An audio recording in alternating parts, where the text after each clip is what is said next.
নমস্কার বন্ধুরা, আমি কেশু ভাই।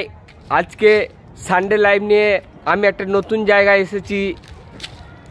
যে জায়গাটা আপনারা দেখছেন এটা হচ্ছে অবনীন্দ্রনাথ ঠাকুরের সেই বাগান বাড়ি। নামের সঙ্গে নিশ্চয় পরিচিত আপনারা জানেন বিশ্বকবি রবীন্দ্রনাথ ঠাকুর, তার দাদা ছিলেন অবনীন্দ্রনাথ ঠাকুর। এই যে বাড়িটা আপনারা দেখছেন সাদা রঙের, এই বাড়িটাতে উনি ছবি আঁকতেন এবং প্রথম ছবি ওনার সেটা কুড়ে ঘরের ছবি এই বাড়ির ভেতরে রয়েছে। আমরা দেখলাম উনি এঁকেছিলেন। এই জায়গাটি কন্যগড় পৌরসভার আন্ডারে কন্যগড়েই অবস্থিত। অসাধারণ একটা পরিবেশ আমরা দেখতেই পাচ্ছেন। চারিদিকে প্রচুর বিভিন্ন প্রজাতির গাছ, আর পাশে একদম মা গঙ্গা বিরাজমান। এই যে দেখছেন আপনারা মা গঙ্গার মনোরম যে ভিউ, আমি আপনাদেরকে দেখাচ্ছি এই বাগান বাড়ির মধ্যে। এই জায়গাটিতে আসতে গেলে আপনারা হাওড়া থেকে কন্যগড় চলে এলেন বা পান্ডাল বা সাঁইথিয়া বা বীরভূম থেকে যে রুট আছে সেখান থেকে কন্যগড় স্টেশনে নামলেন, নেমে জাস্ট টোটো করবেন, খুব সামনেই 10 টাকা ভাড়া। এই দেখছেন গঙ্গার সেই ঘাট।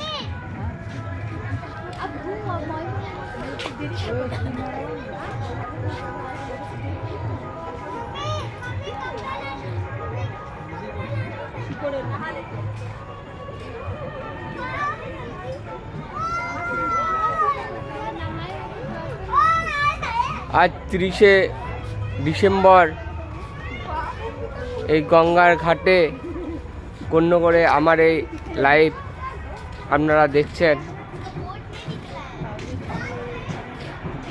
অবনীন্দ্রনাথ ঠাকুরের বাগান বাড়ি।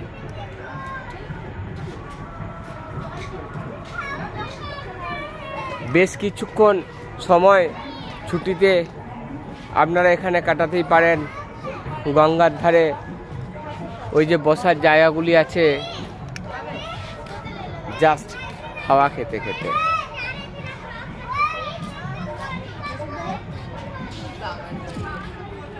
আমি নিয়ে যাব। এই যে ম্যাডাম, উনি লজ্জা পাচ্ছেন। লজ্জা পাবেন না। ও ম্যাডাম, লজ্জা পাচ্ছেন কেন? আপনি বলুন না কেমন লাগলো এখানে এসে। আপনি বলুন না কেমন লাগলো এখানে এসে। দুটো কথা বলবেন তো, লজ্জা কিসের? বলুন বলুন বলুন বলুন। খুব ভালো লাগলো, আপনাকেও খুব ভালো লাগছে। হলুদ চশমা পরে আপনাকে রবীন্দ্রনাথ ঠাকুরের বংশধর মনে হচ্ছে, ছোট ভাই লাগছে, দারুণ লাগছে আপনাকে। দেখলেন ওনার রিভিউ, উনি বাগান বাড়ি সম্পর্কে রিভিউ দিলেন, আমার সম্পর্কেও দিয়ে দিলেন। এই যে দাদা কেমন লাগলো? ভালো লাগলো খুব। আচ্ছা, এই জায়গার বিশেষত্ব রবীন্দ্রনাথ বাগান বাড়ি দেখলাম, ভালো লাগলো, খুব দারুণ জায়গা, ঘোরার জায়গা খুব ভালো। আমি আরও দর্শকদের কাছে নিয়ে যাবো আপনাদেরকে। হাওয়া খাচ্ছেন যারা দোলনায়, আপনারা বিভিন্ন অ্যাঙ্গেল থেকে এর ভিউ আপনারা দেখতে থাকুন। আপনাদের জন্যই আমার এই ক্যামেরা। এই দেখুন এই জায়গাগুলিতে বসে গঙ্গার হাওয়া খাওয়া যায়। এই যে দাদা, কেমন লাগলো এখানে এসে? অপূর্ব অপূর্ব অতুলনীয়। এই জায়গার বিশেষত্ব সম্পর্কে যদি 2-4 কথা বলা যায় দর্শকদের। দেখুন, সম্পর্কে বিশেষ কিছু জানি না। এটা অবনীন্দ্রনাথ ঠাকুরের বাগান বাড়ি। সেই বাগান বাড়িতে আজকে আমরা দেখতে এসেছি। তিনি একজন অসাধারণ ব্যক্তিত্ব ছিলেন। তার লেখা অনেক কবিতা, গল্প তো আছে, তা তো পড়েছি আমরা। এবং তিনি যে এখানে নির্জন একটা নির্মল গ্রাম বাংলার যে চিত্রগুলো তুলে ধরেছেন, এখান থেকে তিনি তুলে ধরেছেন। সেগুলা ছবির প্রকাশে হোক বা ভাষার প্রকাশে হোক তিনি করে গেছেন। তাই এই জায়গাটার গুরুত্ব অপরিসীম, অসাধারণ ইনফরমেশন আপনারা ওনার বক্তব্যের মাধ্যমে পেলেন।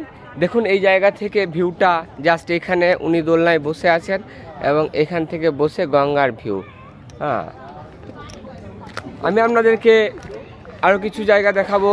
এই জায়গায় একটা জিনিস বলে রাখি, এই জায়গায় আসতে গেলে 20 টাকা প্রবেশ মূল্য।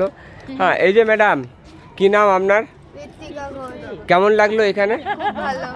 আচ্ছা, এই জায়গার বিশেষত্ব, এই জায়গায় কি ভালো লাগলো আপনার? যতটুকু গাছপালা, প্রকৃতি তার ভালো লেগেছে। পেন্টিং উনি দেখতে পাননি, এই বাড়িতে চলে যাবেন দেখতে পাবেন। আর এক জায়গায় সতর্কবাণী আছে, এখানে বিষধর সাপ আছে, সাবধান যাদের সাপের ভয় আছে। এই বট গাছের চারিদিকে, এই বট গাছটা দেখছেন, এই বট গাছের পাশেই আছে সাপ। ঢুকতে গেলে 20 টাকা প্রবেশ মূল্য। আমি আমার লাইভ, কেশু ভাই লাইভ শেষ করছি এখানে।